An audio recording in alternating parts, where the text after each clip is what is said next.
I hope the preparation for the exams are going well. I decided to do this stream today so that I can help you somewhat, especially if you have any questions, you may be able to type it there on YouTube if you subscribe to the channel. The weather here is very cold today. It's a little bit foggy. So I decided to go inside. I was planning to do this in front of the library, Shields Library. And when I came to the Shields Library, I came across with two students for the class, Alma Gallegos and Jean Kwon. I asked them if they would be willing to participate here, and they asked some questions, and they actually have multiple questions, they told me. So I invited them to come and join us. Alma, can you be here on camera as well, and Jean also? All right. So you have to be thankful to them because they are going to ask questions. Probably I would not have these questions if they were not here. So before we get started, let me remind you of the trading questions, okay? There are going to be two questions there that's called the trading at the end of the exam, as with regard to this webinar of the invisible power of research in America, right? So if you had an opportunity to watch that, there will be two questions there. And I can anticipate of one of the questions is something that one of the Nobel laureates mentioned on that video, okay? However, there were at least 4 or 5 Nobel laureates in that video. And the other question was something else. So if you watch that video, you should be able to answer those questions very easily. And how to use that is that you can use these questions if you encounter another question in the exam that you are not 100% sure that are going okay. So you can say, okay, instead of answer that question that's worth 5 points, I'm going to answer this question here, and I'm going to trade for this question, okay? So that is an opportunity, an extra opportunity for you to dodge a question that's not very easy.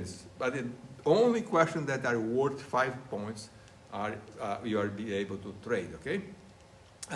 Speaking of Nobel laureates, I have some very good news, exciting news for the class, is that a week after the exam on Tuesday, February the 3rd, we are going to have Dr. Charles Rice, Nobel laureate and UC Davis alum.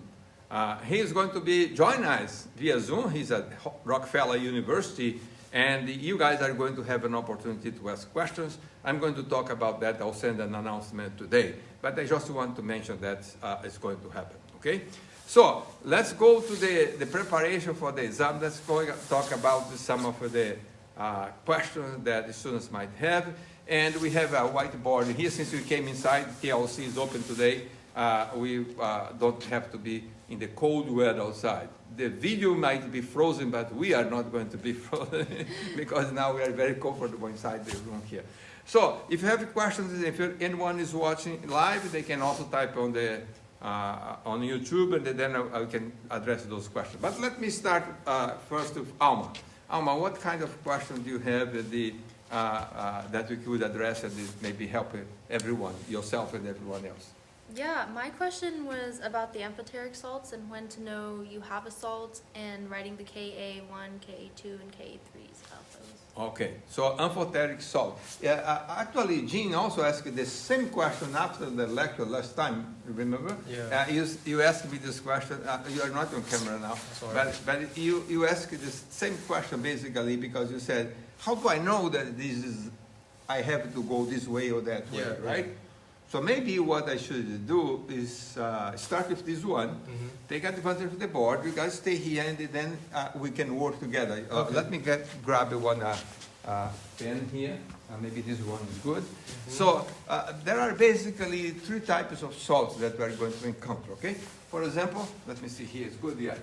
Let's say that I ask you, what's the pH of a solution? All solution that I'm going to talk about is going to be 0.01 mole, for example. That's one number, okay? Do they see that well there? Is that? Yeah, they can see. I can write a little bit stronger, okay? So if you encounter a salt like this, what they're going to see is that this salt came from sodium hydroxide, right? The Na coming from NaOH, and the Cl comes from HCl, right? Right. So this is a strong base, right? Strong base. And this is a strong acid. So, if you have a weak acid, the base is strong. Right. If you have a strong acid, the base is weak.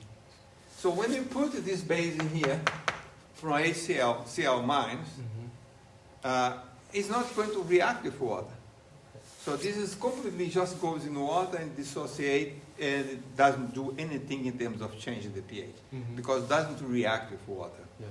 So the best answer for a question like this, for this one here, would be, well, the pH is approximately 7, because it's not going to change anything, right? So that will be a very easy way of going about that. Yeah. Okay? So that would be one case. Another case would be, for example, let me have here NaCH3COO. That's sodium acetate. For example, you ask, what's the 0.01 molar? Again, everything that I'm going to ask is going to be 0.01 molar. So when I look at that, I'm going to say, okay, sodium coming from sodium hydroxide, therefore it's not going to do anything, right? It's going to be an expectator. However, acetate is different. Acetate is going to react with water, right? So we're going to have here CH3COO minus. It's going to react with water. It's a hydrolysis, and it's going to generate CH3COOH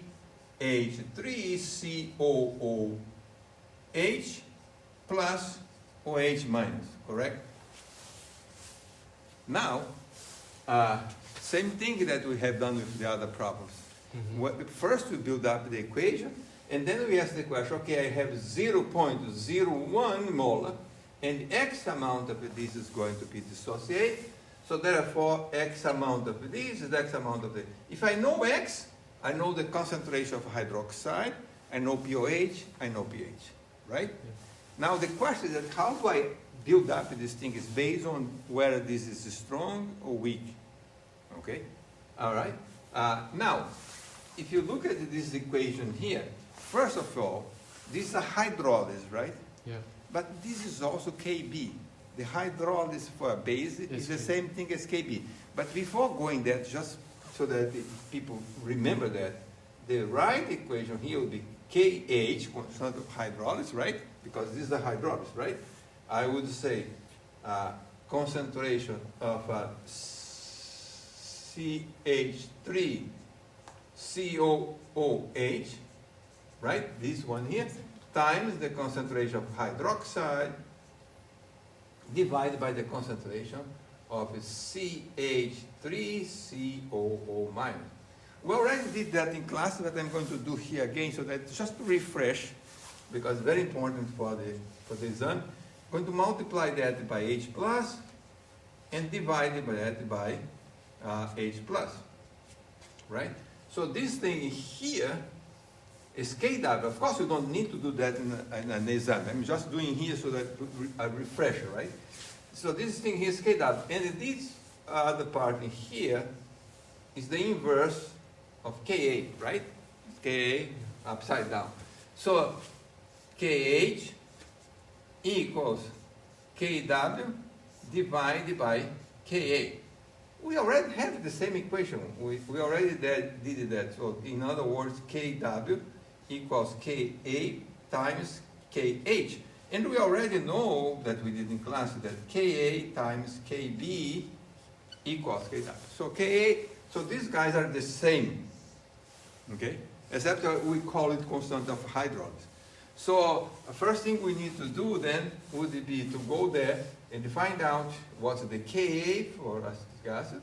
Then we will find the Kp, because Kw already know, right? Kw is going, unless it's said otherwise, it's going to be 10 to minus 14, right? So then I would go here and say Kb is going to be equals, I just want Kb, then it's going to be Kw over Ka, right? So KW is 10 to minus 14. And Ka, what was the Ka that, I have the same tape that's going to be in the exam, this little piece there, right? So the data bank. The data bank, which number I gave that so that I can use the same one. It's in the order of minus 5. At 1.8, 10 to the power of negative 5. Can you calculate that for me there? I have my calculator here as well. So that's going to be 1 exponential negative 14 divided by 1.8 exponential negative 5. So this whole number here is 5.55 10 to the power of negative 10. Okay? They can see that, I think so. Yeah, the light is on the way. Jean, just to make sure that people don't get too confused because they are watching there, that maybe get a little bit confused, that they didn't have to do any of this stuff here. That step we use here just to refresh, but in an exam, time is of essence there, right? So don't do this thing, just go here, find your KB, right? And now that you know your KB, then you can say, okay, my KB is going to be equal x times x divided by 0.01 minus x. Correct? Yes. In our class, we already make this commitment that every time that we have a thing like that, this is going to be nearly 0.01. X is going to be small. We made that commitment to class, right? So therefore, I can say this is approximately x squared divided by 0.01.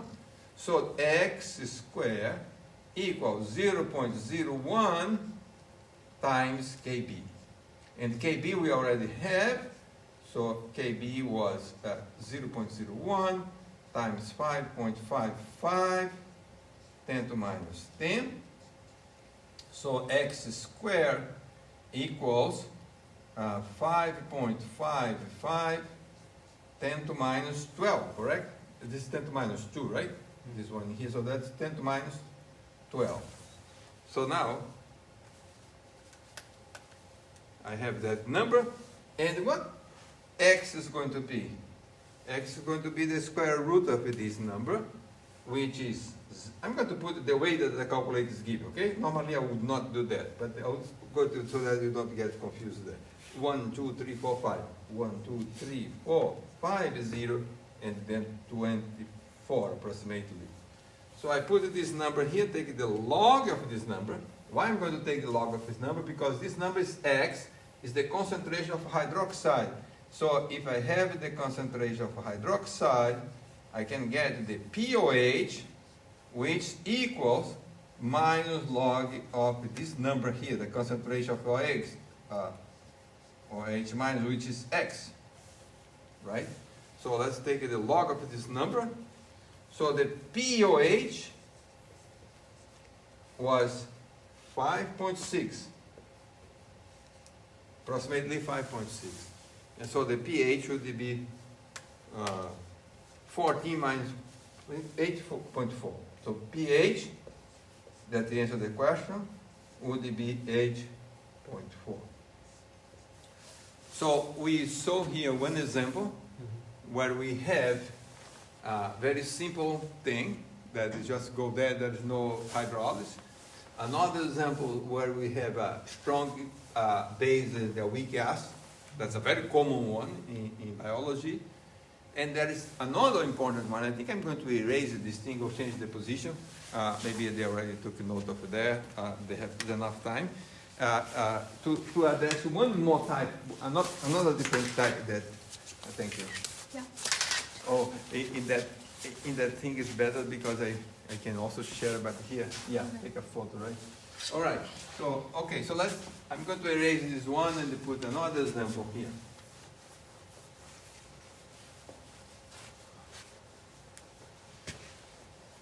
I'm thinking here about another salt.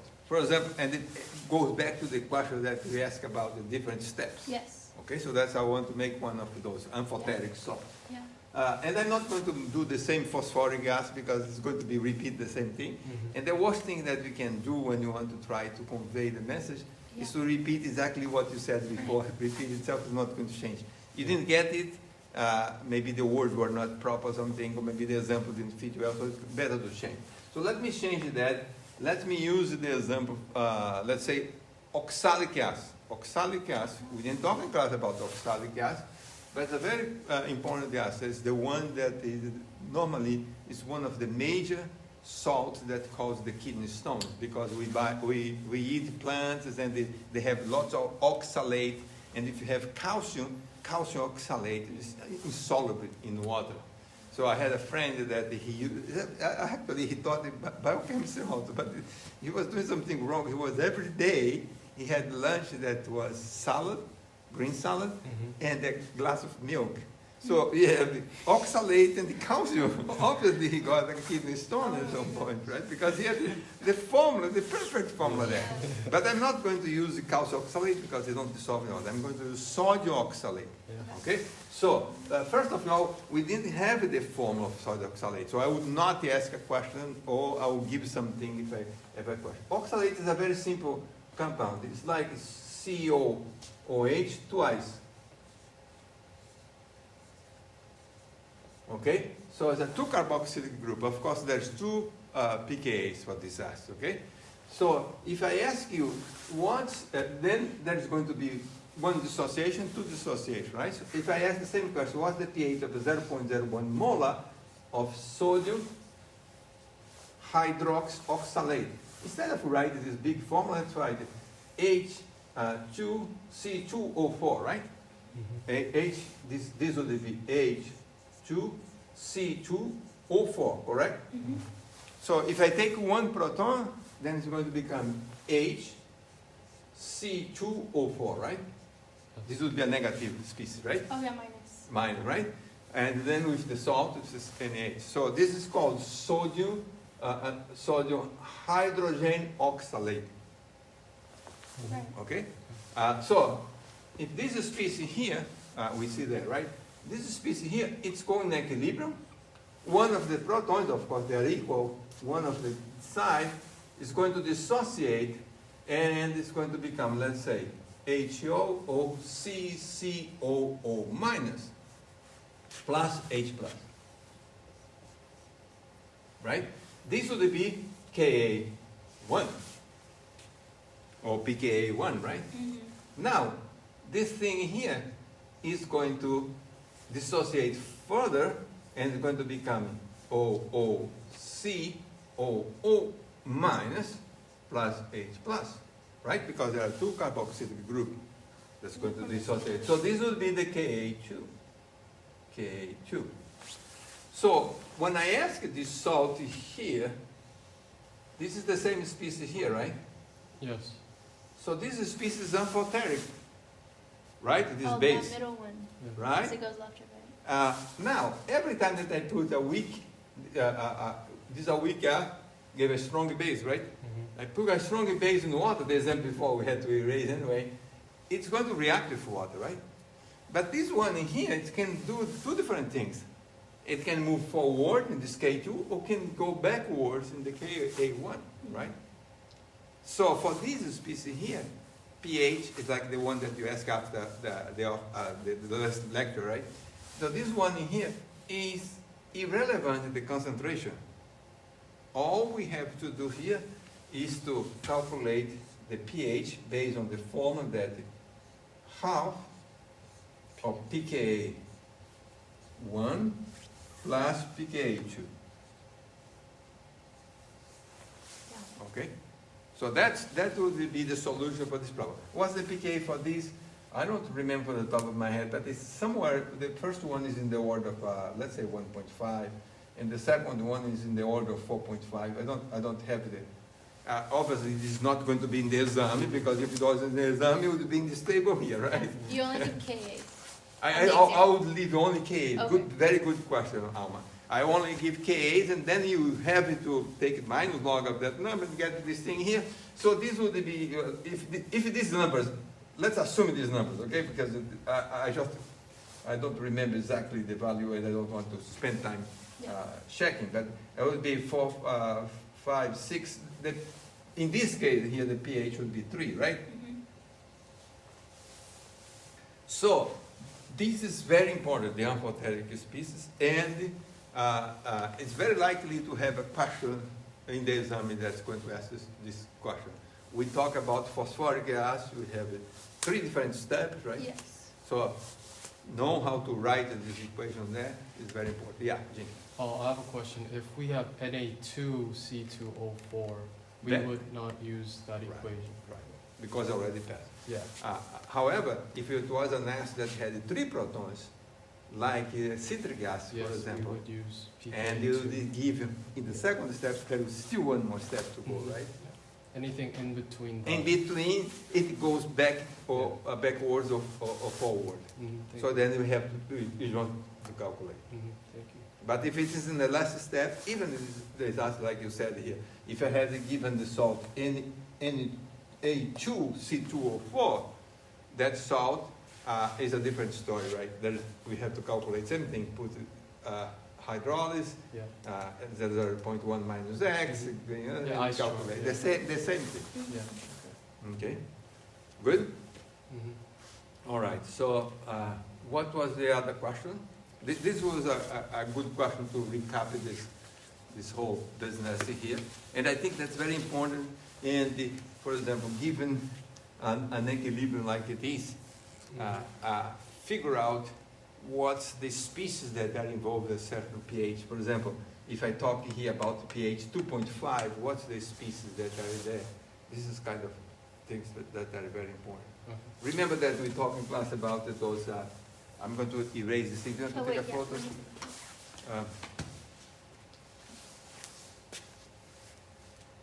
So on an exam, you'll be like, what species is present here, or Yeah, how would yes. you- For example, in case of phosphoric gas, it was Yeah. very important. We talk about that in class, Yeah. and this is a very important concept. For example, giving a pH, because Oh, okay, so unless yeah, you know the pH, I can't tell Yeah. what species are there, right? Right. Are you talk about pH 2 or pH 7 or pH 9? Yeah. So depending on the pH Okay. and what species are there. This Okay. is very, very important. So you'll ask that, like the frame of Right, I question?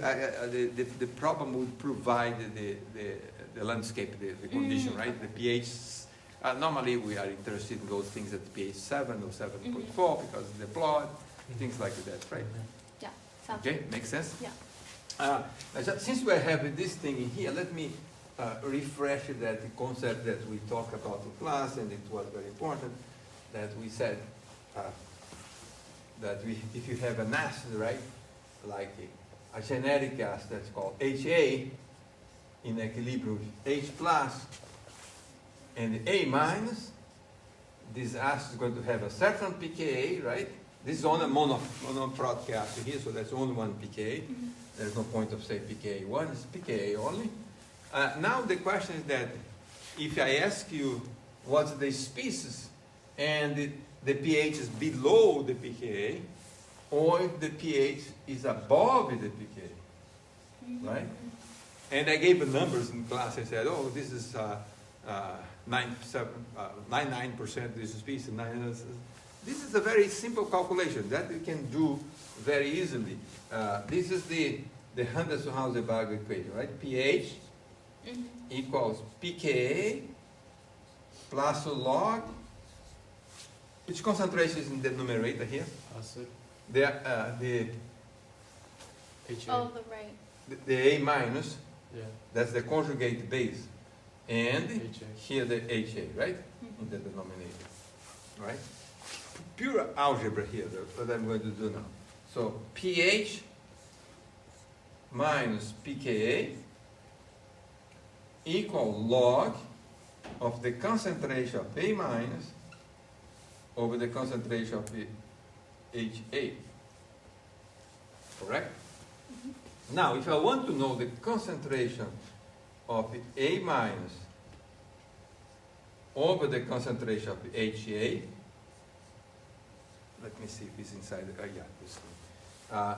Then this is going to be equal 10 to the power of pH minus pK. Make sense or not? Yes. Right? That's law. That's just Just law. law of logarithm, right? That I'm applying here. So let's say that I ask you, what's the composition of this species?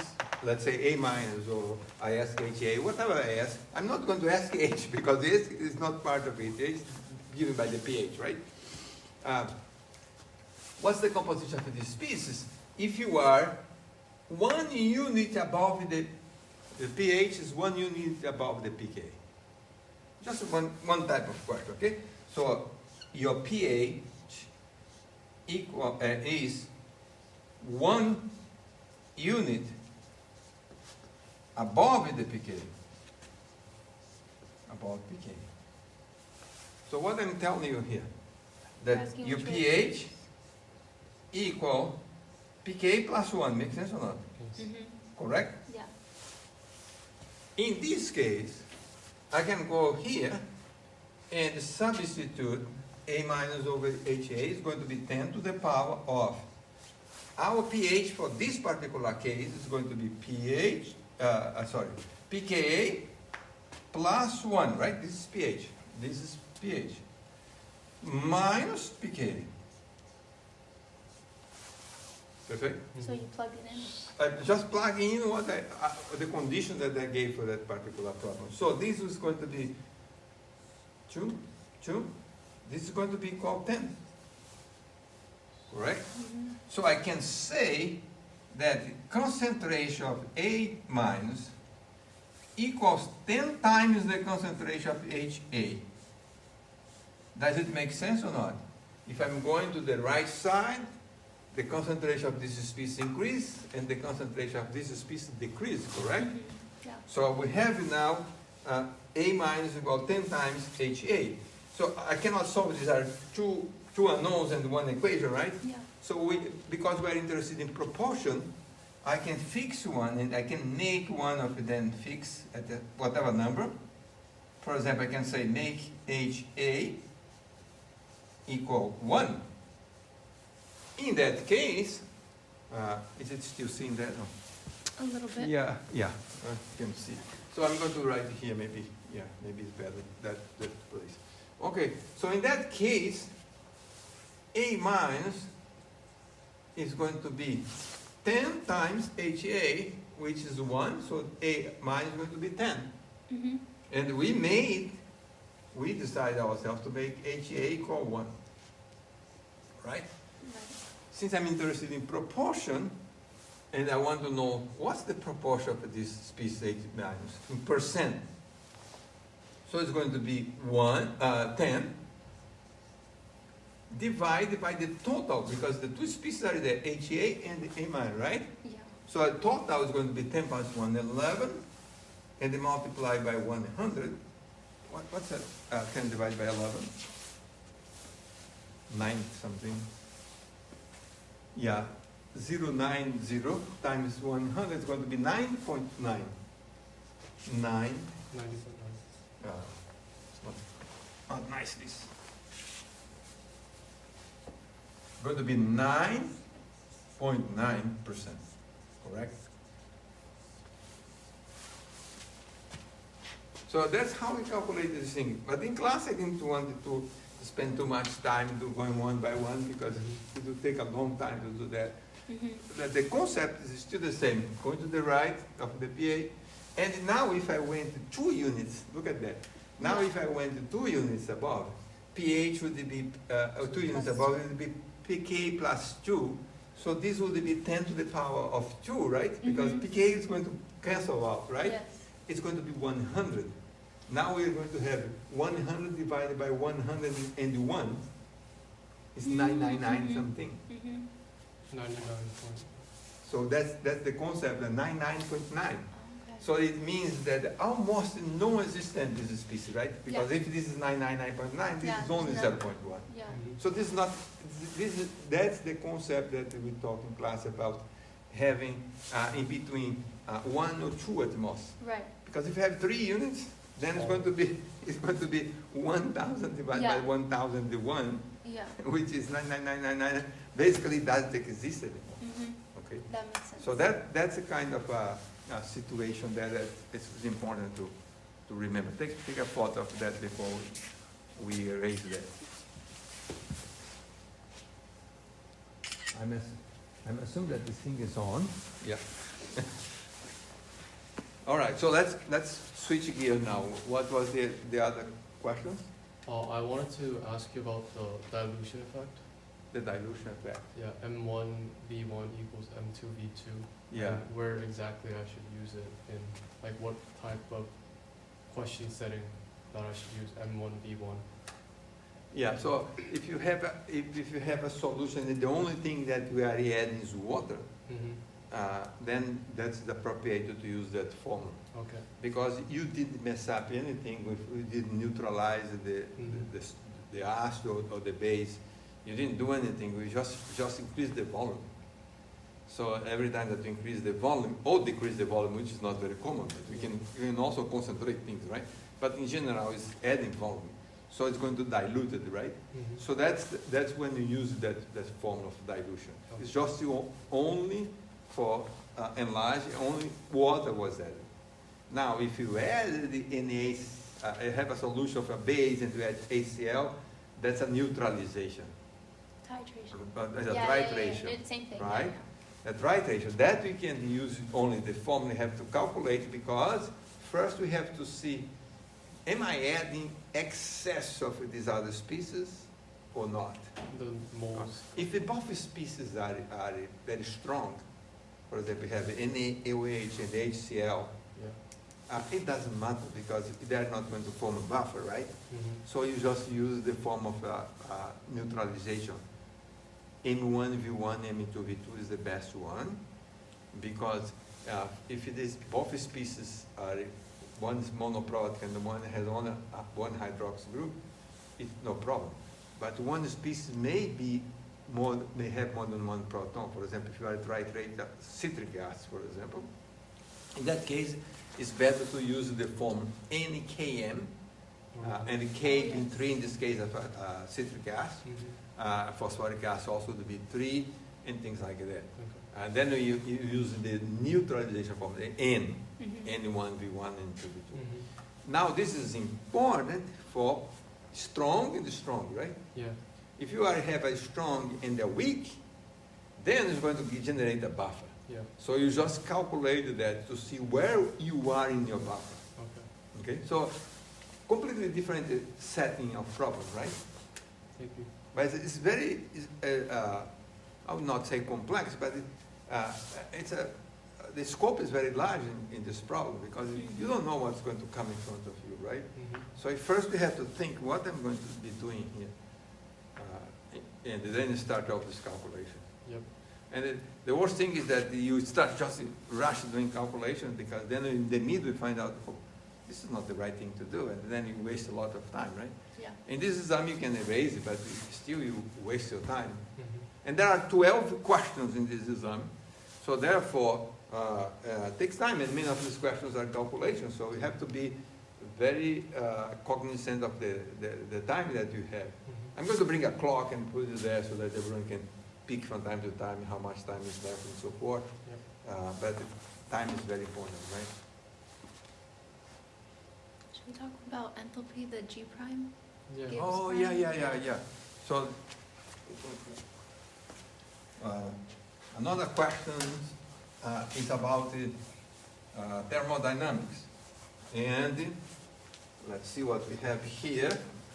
Erase this thing.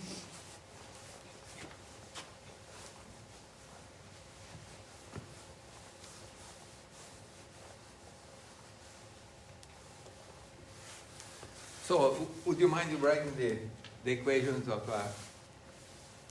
Gibbs? Let's start with the Gibbs equation. What's the Gibbs equation? The free energy of Gibbs.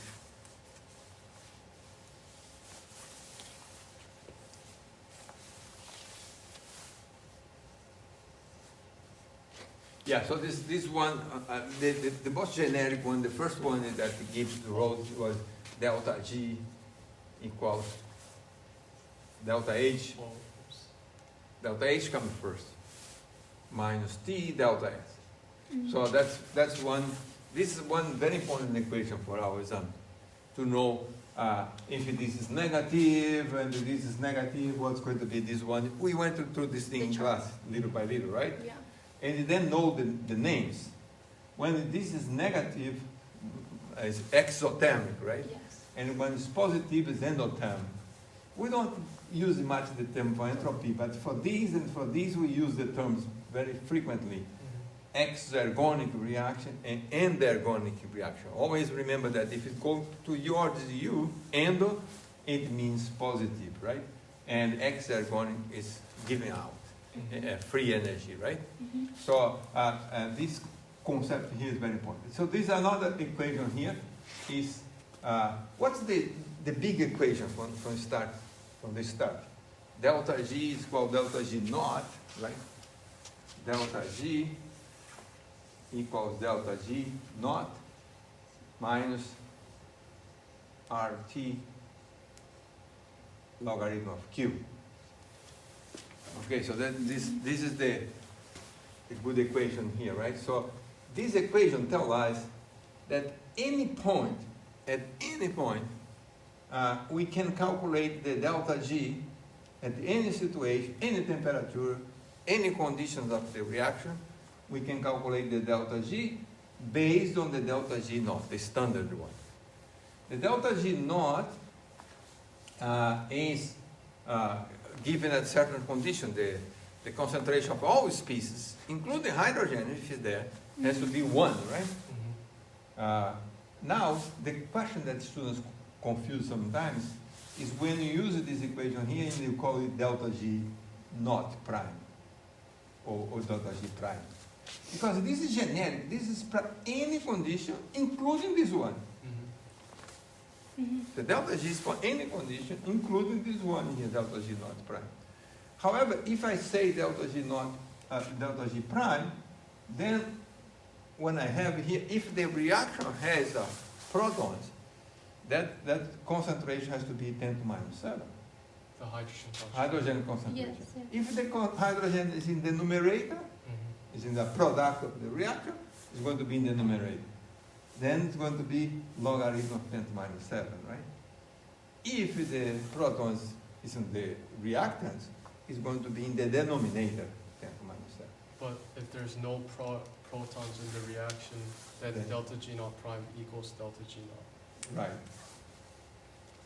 So if there is no protons in the reaction, if the reaction has no protons involved, so in that case, the delta G naught and delta G naught prime are identical because there is no protons to make any change. Can you show an example? An example of Just like the delta G naught, like how would we frame it? Like when we calculate? when you calculate, Like would so, we be given delta G and then we calculate the rest to find delta G naught so prime? can you go back with the equation, the general equation here that we end up with the delta G and the equilibrium constant? Delta G, You want delta G prime? yeah, the delta G plus RT logarithm of Q, right? The more generic one, in equilibrium, when we have in equilibrium, Product minus reactant? when we have the equilibrium, so I think it's the next lecture that we talk about that. This is the delta G, and then we went on. Is this lecture or the next one? I think it's the Oh, maybe next the next one. one? Next one. Can you pull out that one? Like this one? Yeah. So when we want to calculate the Oh, exactly. okay. I think it's in this one. Oh no, it's not. This is the. It's already passed. It's before that. This is lecture 3, I guess, or 2. Delta G naught equal okay. minus RT logarithm of KQ. Oh, okay, okay. So sometimes there was include a question on Piazza, I think it was yesterday, And I answered that because the students was, how do you know these things? So if you want KQ, right? If you want KQ, then we're going to, how to calculate the KQ here. Oh, okay.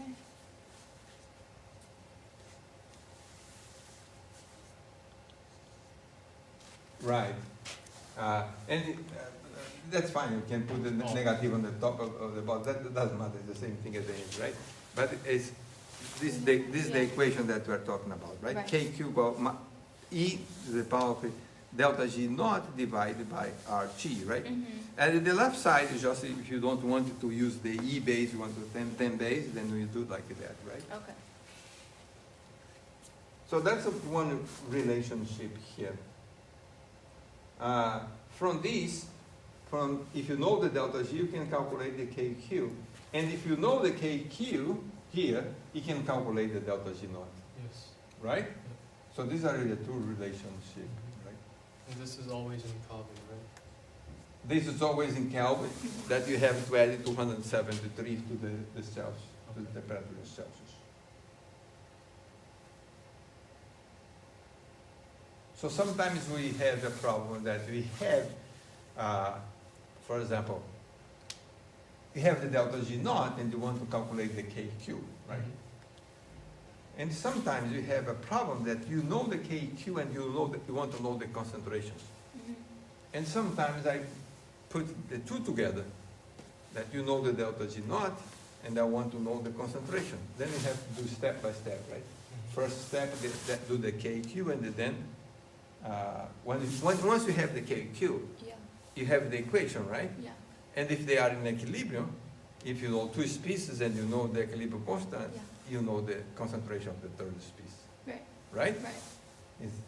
But we can't do that unless you know the KQ first. You have to know KQ. But the KQ is given by the delta G naught. So Mhm. sometimes you have to do two steps to arrive at the same problem. If it is regarding to biochemical conditions, so the only thing that we have to keep in mind is that this reaction has a proton. If the reaction doesn't have a proton, Just don't worry about don't worry about that. That's, They're going to be the same. So, Professor, when there is a proton in this reaction, for example, if it's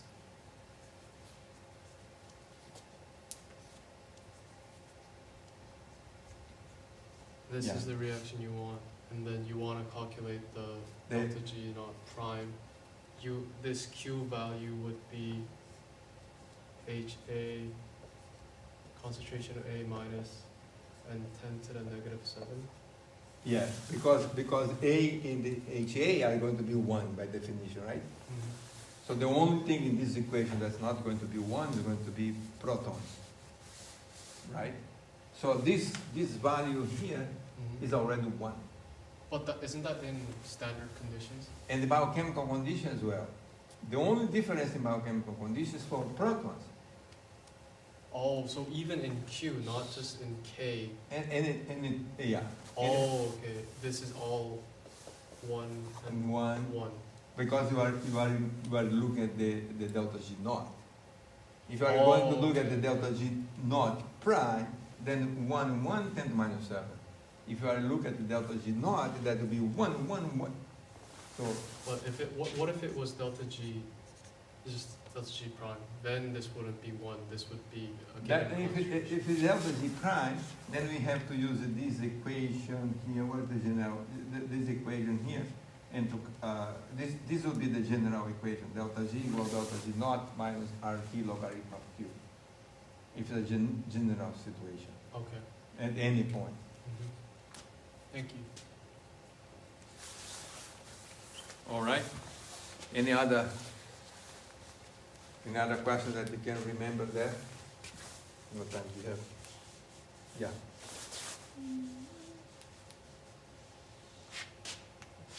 I just want to clarify, if it's enthalpy driven, it's because the entropy in the system decreased. That's why? So this is when we say enthalpy driven, is because the entropy decreases. Entropy decrease is not a natural thing, right? Right. But the only way for this reaction to see spontaneous Yeah. is that if the enthalpy is override the negative, quote unquote, negative effect of entropy. Oh, Entropy okay. is going the wrong direction. Oh, okay, the wrong direction. The wrong direction. Yeah. But the enthalpy is so much Yeah. that's counter that effect. Oh, okay, that's why, Okay. that's what that means. It's That's with driven by entropy that. driven, so that the Okay. entropy has a larger say on this reaction. Okay, thank you. Okay. Yeah, there are many reactions like that, but in general, the reaction is entropy driven, right? Mm-hmm. Most of the time. Okay. And the enthalpy contribute to that as well, but not the major contributor. I think now that we're inside and I see the sun is shining, maybe the weather's get a little bit better. I know that's going to be very challenging to the students that are at home to such weather now. It was not the case when we started, and now that we have to have all these days that we had with bad weather, and now we have a good weather, but we have to stay inside studying. If you want to do well in this exam, okay? Alma, thank you very much for participating. Yeah, Jim, thank you. thank you very much for participating. It was great. Otherwise, I'm going to be doing a monologue here, and I didn't know exactly what to say. All right, folks. So good luck on the exam on Tuesday, and be thankful to Alma and to Jim for being with you. And just say hello there. I don't see you now. Now you see. All right. So thank you to them for being here and asking this nice question that they allow us to do a nice review of the whole material. If there are any more questions, put on Piazza. Maybe Cecilia is going to be monitored. Probably I won't have time to do that. But put the question there, and we'll see if one of us can respond to those questions. Again, don't let the material for the last minute, because we have lots of solutions to watch, and lots of opportunities to understand the material if you go over slowly. If you go over the last minute, I don't think that's going to be a good strategy. I said it from the beginning of the class, the first midterm is the most challenging one, and it remains as such. Thank you very much for watching, and if you didn't watch now, you watch later, and I hope that's going to be helpful for your preparation. Bye now. Thank you.